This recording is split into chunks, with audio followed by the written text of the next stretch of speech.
Shalom. So today we're going to talk about the primary requirements for men who are into polygyny, right? Because what happened is that we incorporate a lot of things from this Western society and then we try to mix it with the scriptures, creating a lot of confusion, right? So this whole polygyny thing now is just polygamous with a different terminology. So rather than saying polygamy, we say polygyny just to make it seem like it's something different, but it's really done out of lust for the men and desperation for women, right? And we know that today, the in the religious institutions, that's where you find a multitude of single women. All right, they're herded in the churches and other religious organizations. So we're just gonna look at a few things that men need to possess, right? Before thinking, before considering the polygyny. And also, women need to look out for these things too, rather than looking out for just being with a man or just to say, okay, I have a man, right? Look out for the values, the qualities, and so forth. So, let's just get into it to make it short. So, what you want is the man has to be righteous. And we're going to go to First Samuel chapter 1 and go to verse 3. Read until verse 3. Now there was a certain man of Ramathaim Zophim, of Mount Ephraim, and his name was Elkanah, the son of Jeroham, the son of Elihu, the son of Tohu, the son of Zoph, an Ephrathite. And he had two wives. The name of the one was Anna, and the name of the other was Peninnah. And Peninnah had children, but Hannah had no children. This is the key verse. And this man went up out of his city yearly to worship and to sacrifice unto the Lord of hosts in Shiloh. And the sons of Eli, Hophni, and Phinehas, the priests of the Lord, were there. So what is it telling you? That this man always go back to keep the three main feasts that the sons or the men were required to keep yearly. So you have to be righteous. You have to have a desire to want to please the Most High. He has to be the one that is on that pedestal. What happens is most of the times we put our lust, our desires, our ego on this pedestal and we put the rest of the world down. So we think everything is revolving around what we think and what we want to possess, right? No, the next principle is wisdom. Let's go to the book of First Kings chapter 5 and verse 12. It says, and the Lord gave Solomon wisdom as he promised him, and there was peace between Hiram and Solomon, and they two made a league together. So the thing about wisdom is it makes you have something that is functional.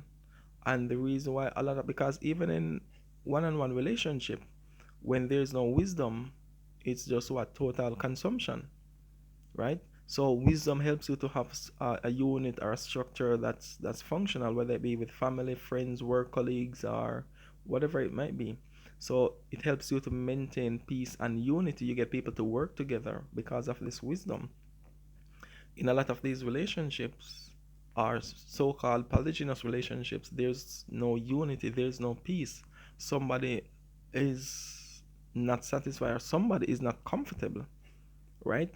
So this the ground thing is that the man has to have that wisdom to go about dealing with a polygynous relationship. You have to know how to balance the women that are going to be involved. What terms are they going to be involved? And like I said, once it is done out of desperation for the woman, it's going to be chaotic. Once it is done out of lust or the ego for the men, it's going to be chaotic. So when a man is doing this thing out of his own lust, guess what happens? He only can think about, okay, having another wife. He's not going to think about how it affects the woman that he's already with. How is it going to affect the other woman that he's going to take in afterwards? right? What is he putting in place to for that woman, and if there should be a child in the picture, right? So you need wisdom to have this functional structure, right? So the next thing is a God-given purpose. We're going to go to the book of Genesis, chapter 2 and 19. It says, "And out of the ground the Lord God formed every beast of the field and every fowl of the air, and brought them unto Adam to see what he would call them. And whatsoever Adam called every living creature, that was the name thereof. And Adam gave names to all cattle, to the fowl of the air, and to every beast of the field." All right, so what happened is you want to make sure that you have a purpose as a man, and not only having a purpose, but also working towards that purpose. So if a woman is coming into your life, she can already see what you're about, what your purpose is, and say, you know what, I want to contribute to this purpose. I want to serve this purpose with him. I see what he's doing is very functional, it's very structural, it's very, I want to be part of it, right? So she's coming in not just because, like I said, not because of desperation, but because of something that is greater than the relationship itself, right? So it's always important for us to think more of a community than about ourselves, because once we start to think about ourselves, we become selfish. When you start to look at things from the standpoint of a community, right? Then we become more selfless and we can share things, we can work together, we can do things together because it is going to serve a greater purpose, right? Just another example, Exodus 3 and 10 with Moses. When you know the history of Moses and everything that was happening, Exodus 3 and 10. "Come now, therefore, and I will send thee unto Pharaoh, that thou mayest bring forth my people, the children of Israel, out of Egypt." So when you go up to verse 1, it was saying, "No, Moses kept the flock of Jethro, his father-in-law." So he was just living a normal life, taking care of the animals, just like you have a normal life, you work and so forth, right? But the Most High may have a purpose for you. And this is what we're seeing now. So when you come to that real purpose of your life, right? Not the ones that you get from your school to say, okay, I want to be this, I want to be this, that career, whatever that is, right? Real purpose that is functional for you, your community, your family unit, and so forth, right? So as part of it working towards or serving a purpose that is greater than the relationship itself, which is similar back to the wisdom, right? Now, another thing that the man has to have is wealth. Let's go to Genesis chapter 4 and 19, because the problem with this Western culture or the Western concept of polygyny is that, okay, the scripture says I can have more than one wife, so I'm gonna have more than one wife. But what when the second, the third, the fourth wife start having children, what is the inheritance that you're gonna leave for that heir? Your job is not an inheritance. Your son cannot inherit your job. So what is it that you're gonna give the woman? What is the reassurance that the son that she will give to you will be living a comfortable life or will have something substantial for him to also start a family unit, right? So women need to look for these things, but again, because there's another Western concept of what a whore is.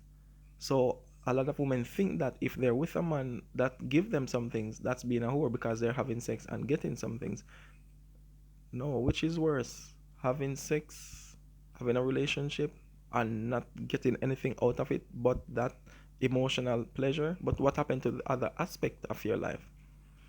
Hmm? Your shelter, your food, your raiment, your clothing, right? What happened to those areas? You cannot neglect or abandon those areas just to say, okay, your body is satisfied. That's madness, right? So it's important that when you are getting into this situation, you have to think about the child that you're going to bring forth for this man as the woman. That has to be your main purpose. And as you see, always seen through the scriptures, there's the one thing that always causes the problem is that not about which woman will have more time with the man, but about the inheritance, right? Because they understood their purpose was to do that. You see, this man is so honorable, you want to give him an heir. And not only that, the man is so honorable that you want to make everything exactly the same as this man. So you name the man after you name the child after the man. That name would never leave. You understand? Not like today where you just say, okay, I'm pregnant, and then if it's a boy, I'll name him this, or if it's a girl, like, no. It was not so in our ancient culture, right? So Genesis 4 verse 19 says, and Lamech took unto him two wives. The name of the one was Ada, and the name of the other Zillah. And Ada bare Jabal. He was the father of such as dwelt in tents, and of such as have cattle. So wealth would be your resources, and your cattle, they would reproduce, right? So it's always increasing, and the value is always going up. You have land, guess what? Your land is not getting any cheaper. It's not like a vehicle. The vehicle that you're driving now, by the time your son grows up, that vehicle has no value, right? That's going to depreciate. So you have to have real wealth, real resource that will always be valuable, right? So not just, oh, the man has a good job, so you're going to get in this situation, or oh, I have a good job, so now I can take another wife. No, it takes more than that. A woman needs to be secure. She needs to be reassured that, okay, yes, I can do this, I can trust this, right? Your job is not a great reassurance, especially in this time, right? We see from the COVID how many relationships got destroyed because of what? Many people were out of jobs. They couldn't do the things that they used to do because they were never doing it. In the first place, it was an illusion that they were doing it. It was the money that was doing it for them. So once the money goes out of the picture, nothing is functional anymore. Divorce rates went up. A lot of homes broke up. A lot of people realized how much that they did not have a purpose and stuff like that, right? Now the next thing is we're gonna go to verse 22, and we're gonna deal with trade our skills, because what happened is the Western world creates a system of people that are very intelligent, very educated with the mind, but physically cannot do anything. So if they are hungry, they would have to go on their tablet to download a breadfruit or a banana or something, because they don't know how to physically go out there and pick. They don't know how to climb a tree. They don't know how to hunt. They don't know how to go to the seas, the river, to hunt for food. Everything is just in the head, right? You need to be grounded. You need to be physical. You need to be hands-on. And this is what women do look for, that masculine side of you, right? And this is why they are drawn to men. By they can just be walking by or driving by a place and see the way a man is working hard, the sweat, the dirty hands, not always that jacket suit and the illusion that comes with the jacket suit, right? What is their ability to survive? How are you going to take the son and go out and show him or teach him how to become a man? Not through theory, not through their school system, but is what you are doing. Hmm? That's what life was about. Whatever the father is doing, that's what would be passing on. But the problem is that we depart from our father's wisdom, and what do? We go to the what the society has created for us, and that becomes very chaotic, because then what you're studying in the school has nothing to do with your physical reality or the community that you are living in. For example, if I grow up in a fishing area, right? What would I have to look towards becoming?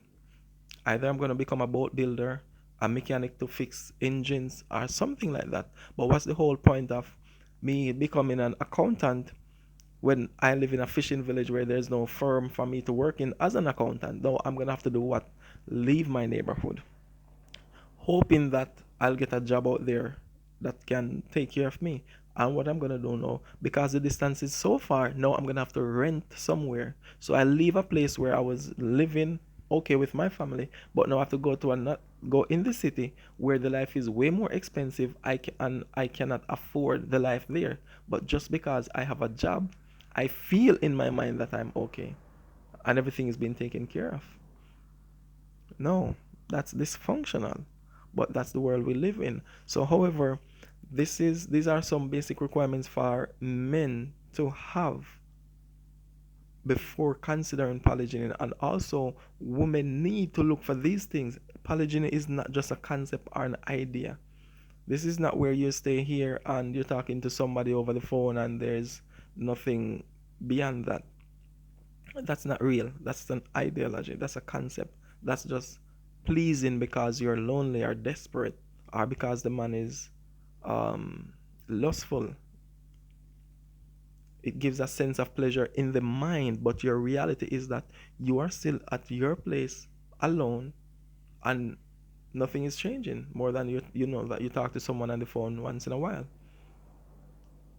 right? So you don't want to do something just to get the emotion from it, but you want to do it because there's a purpose there, something is functional, right? And for the other wives also, you have to always be prepared for to bear children because that is one of the main purpose. But you have to bear children according or after the mindset, the spiritual mindset of the man. This is why the first two I have on the board is righteous and wisdom. That has to be the primary image, right? Because having a man having 1,000 children does not mean anything, right?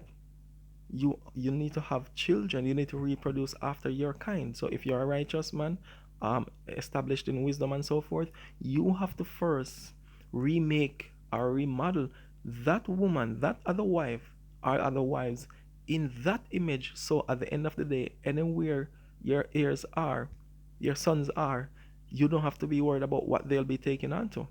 So it's a lot of work. It's not just the Western concept, right? Shalom.